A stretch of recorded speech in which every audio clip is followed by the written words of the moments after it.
I think oftentimes we see this, and I think one of the reasons I wanted you on the show and I wanted to kind of have this conversation with you is because I believe that other CISOs and CIOs that listen to our show, really, I'm trying to make a case for data governance for them. Yeah.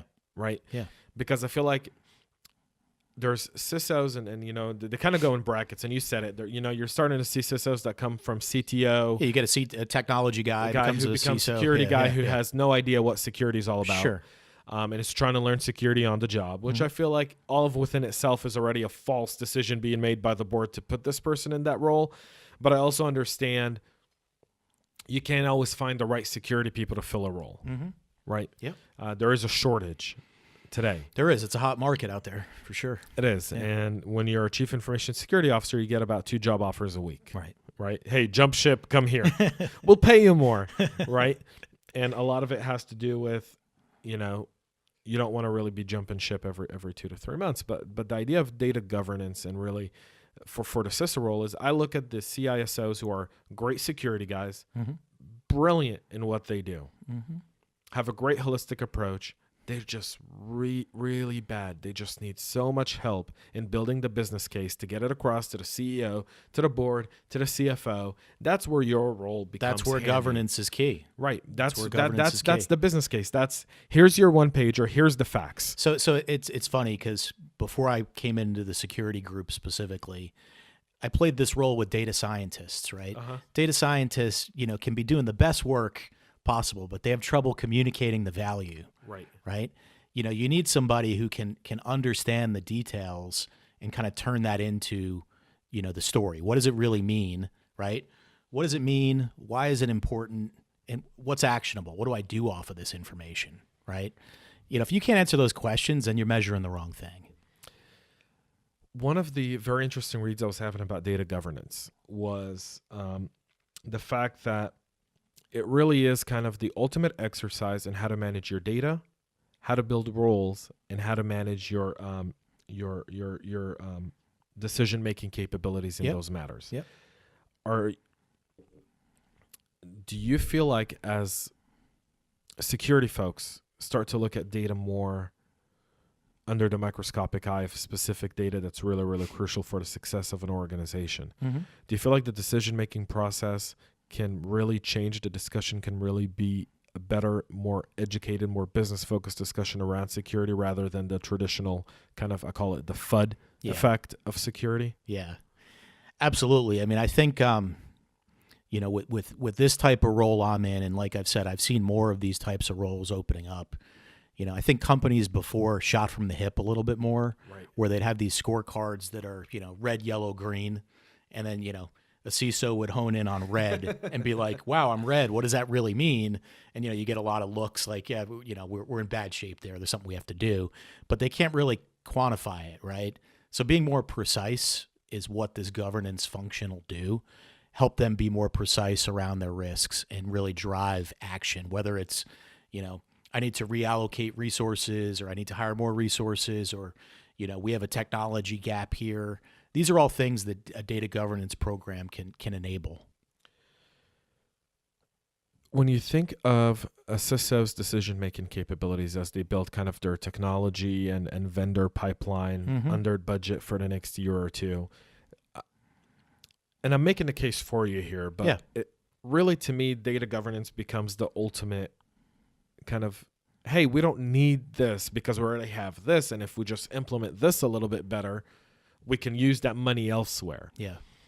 I think when you and I were talking, you said, hey, that's one of the things we actually evaluate is what technologies do we have in security? How are they implemented? And then how can we really... How effective are they, right? Maybe you're spending a ton of money on a technology and it's really not working well, but nobody has taken the time to measure that. To evaluate it. Exactly. And I think that's a real big challenge in security is, you know, you're starting to see it too. I mean, in a few weeks, we're going to be at RSA. Yep. And as much as I love RSA, I was chatting with a friend of mine in Colorado who reminds me of Ken Foster in a lot of ways. Simply, the beard game is strong. The beard is strong, yeah. The beard is strong. Yeah. And we were talking about how, you know, you go to RSA, you see 2,000 cyber vendors there. It's overwhelming, right? It's and everyone's throwing out buzz and keywords, machine learning, AI, phishing, you name it, automation, cloud security, you name it, it's all there.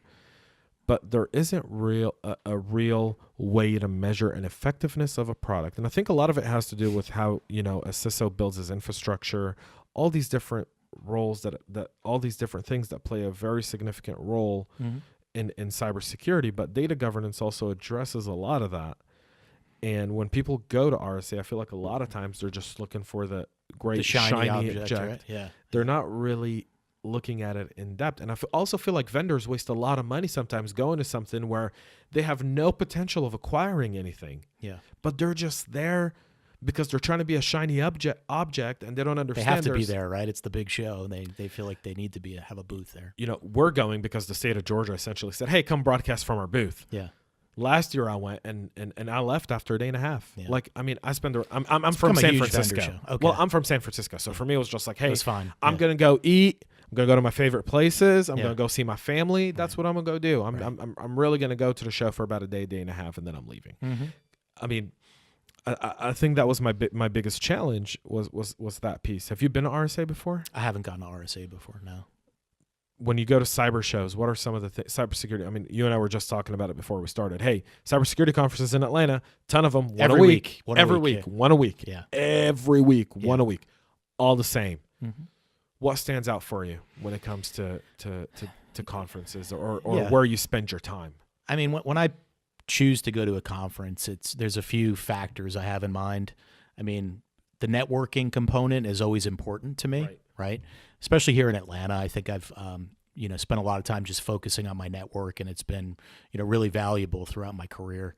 But the content, the speakers, you don't want to be going to events where it's a repeat every week, right? I think what you guys are doing a good job of. It's kind of spicing it up, bringing new ideas and innovation to that area.